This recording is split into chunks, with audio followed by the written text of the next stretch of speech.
Hello, good afternoon, mom and friends. Thank you for the time and opportunity given to me. My name is Alvina Nila Taibenu from PPNB. I will present my work about basic concept of biology. Halo, selamat siang ibu dan teman-teman. Terima kasih atas waktu dan kesempatan yang diberikan kepada saya. Nama saya Alvina Nila Taibenu dari PPNB. Saya akan mempresentasikan hasil kerja saya tentang konsep dasar biologi. What is biology? Biology comes from the word bios, which means biological, live or living things, and the word logos, which means science. Biology is the study of living things and their environment. Pengertian biologi. Biologi berasal dari kata bios yang artinya kehidupan biologi atau makhluk hidup dan kata logos yang artinya ilmu. Biologi adalah ilmu yang mempelajari tentang makhluk hidup dan lingkungannya. Organization of living things. Atom, molecule, cell, network, organ system, organism, population, community, ecosystem, biome, biosphere. Organisasi makhluk hidup. Atom, molekul, sel, jaringan, organ, sistem organ, organisme, populasi, komunitas, ekosistem, bioma, biosfer. Concept of cell biology. Cell biology is a branch of biology that studies cell. Cell is the smallest structural and functional unit in a living thing. Cells have all the tools and abilities needed to carry out living processes such as moving, reproducing, adapting, or responding to environmental change. Konsep biologi sel. Biologi sel merupakan salah satu cabang ilmu biologi yang mempelajari tentang sel. Sel merupakan unit struktural dan fungsional terkecil pada suatu makhluk hidup.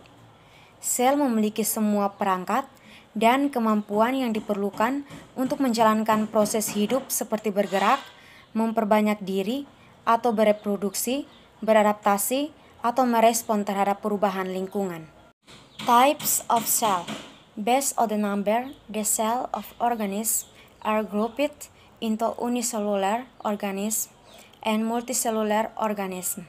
Based on the presence or absence of a cell nucleus, eukaryotic organism and prokaryotic organism are found. When combined, there are multicellular eukaryotic organisms, for example humans, and unicellular eukaryotic organisms, for example yeast. Prokaryotic organisms are only found which are unicellular, for example are bacteria. Jenis-jenis sel. Berdasarkan jumlah, sel organisme dikelompokkan menjadi organisme uniseluler dan organisme multiseluler. Berdasarkan ada tidaknya inti sel, maka dijumpai organisme eukariot dan organisme prokariot.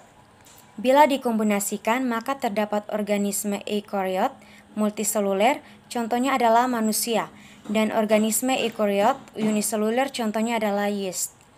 Organisme prokariot hanya dijumpai yang uniseluler, contohnya adalah bakteri. Parts of the cell. 1. Cell membrane.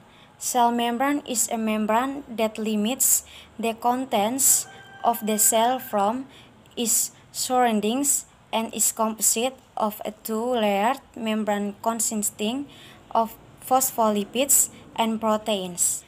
2. The nucleus. The nucleus is elliptical in shape and protected by the nuclear membrane and has the same arrangement as the cell membrane, namely lipoprotein. 3. Cytoplasma. Cytoplasma is a matrix fluid or gel-like substance that is inside the cell but outside the nucleus and other cell organelles. Bagian-bagian sel. 1. Membran sel. Membran sel adalah membran yang membatasi isi sel dari sekelilingnya dan tersusun dari membran dua lapis yang terdiri dari fosfolipid dan protein. 2. Nukleus.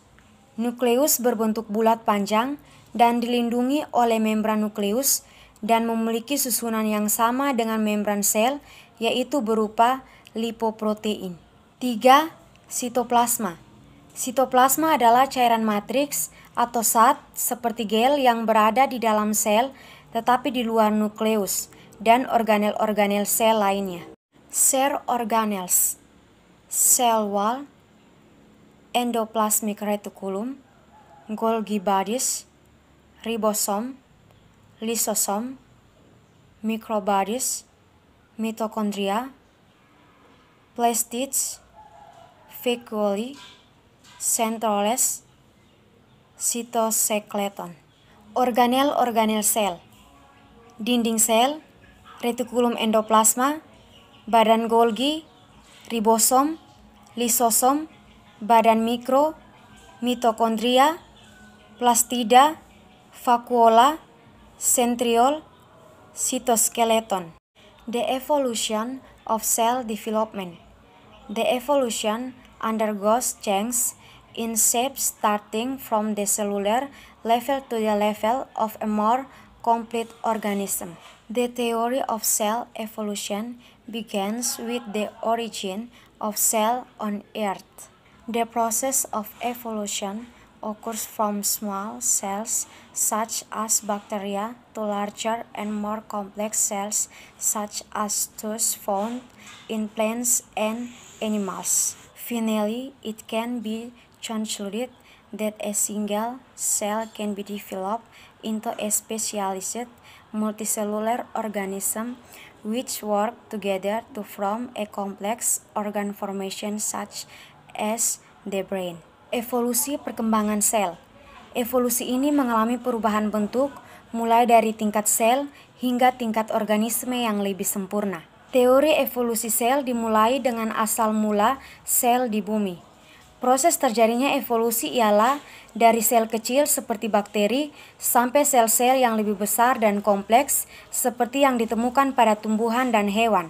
Akhirnya, dapat disimpulkan bahwa satu sel dapat berkembang menjadi organisme multiseluler dan terspesialisasi yang bekerja sama membentuk suatu formasi organ yang rumit seperti otak. Cell development history. The development of the cell began when an expert named Robert Hooke made observation on sharp incisions which were dead cells in an tree with a simple microscope. The next, Anthony van Leeuwenhoek. The next, Lamarck. The next, Dutronchet and Robert Brown, which concluded that the nucleus is a basic component that is always present in cells. Sejarah perkembangan sel. Perkembangan sel ini dimulai sejak seorang ahli yang bernama Robert Hooke melakukan pengamatan pada sayatan gabus yang merupakan sel-sel mati pada pebagan pohon dengan mikroskop sederhana. Selanjutnya Anthony van Leeuwenhoek, selanjutnya Lamarck, selanjutnya Dutronchet, dan Robert Brown yang menyimpulkan bahwa nukleus merupakan komponen dasar yang selalu ada dalam sel. Hugo von Moll and Carl Nagel. The next, Tessechuan and M. Schleiden. The next, J. Purkinje and R. Virchow concluded that all cells come from cells that have been there before. Hugo von Moll and Carl Nagel, selanjutnya Tessechuan and M. Schleiden, selanjutnya J. Purkinje dan R. Virchow menyimpulkan bahwa semua sel berasal dari sel-sel yang telah ada sebelumnya.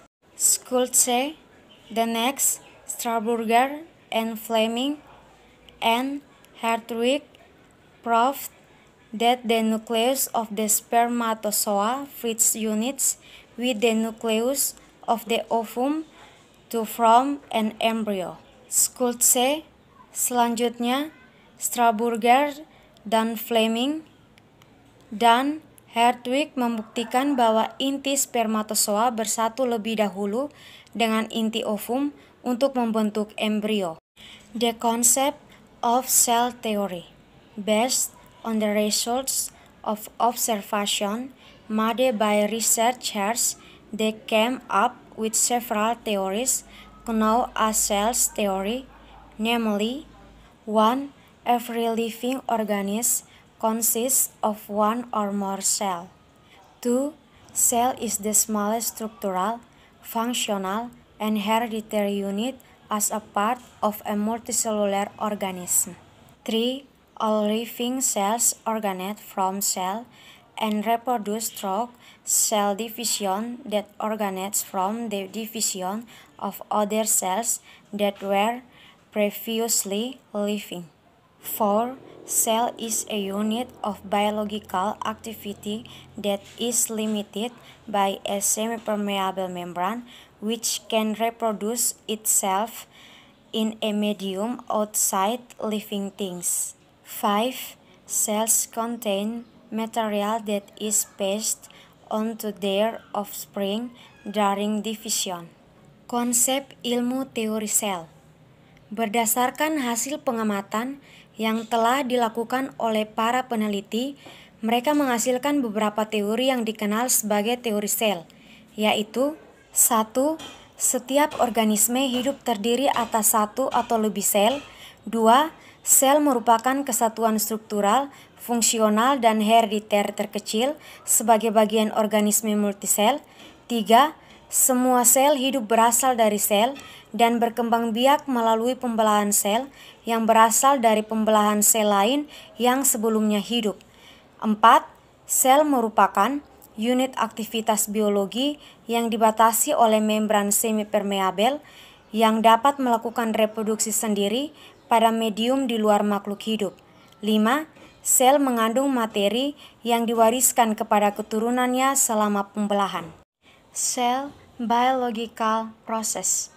Proteins are synthesized by ribosomes in the cytoplasma. Several types of proteins, for example proteins that will be attached to the cell membrane, are transported to the endoplasmic reticulum during the synthesis process and then further processed in the Golgi apparatus. From the Golgi apparatus, membrane proteins can move to the plasma membrane to other subcellular compartments, or they can be secreted outside the cell.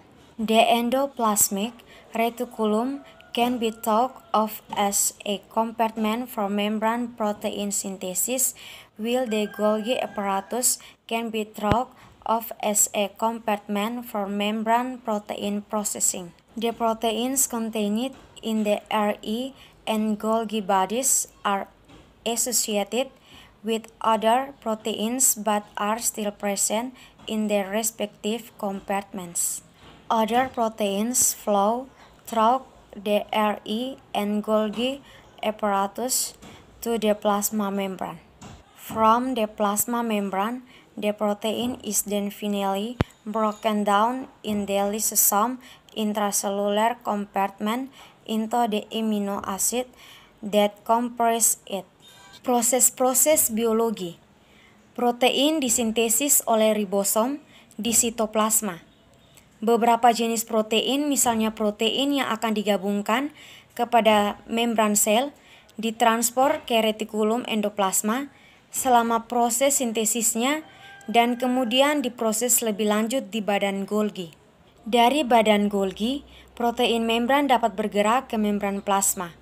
Retikulum endoplasma dapat dianggap sebagai kompartemen tempat sintesis protein membran, sedangkan badan Golgi dapat dianggap sebagai kompartemen tempat pemrosesan protein membran.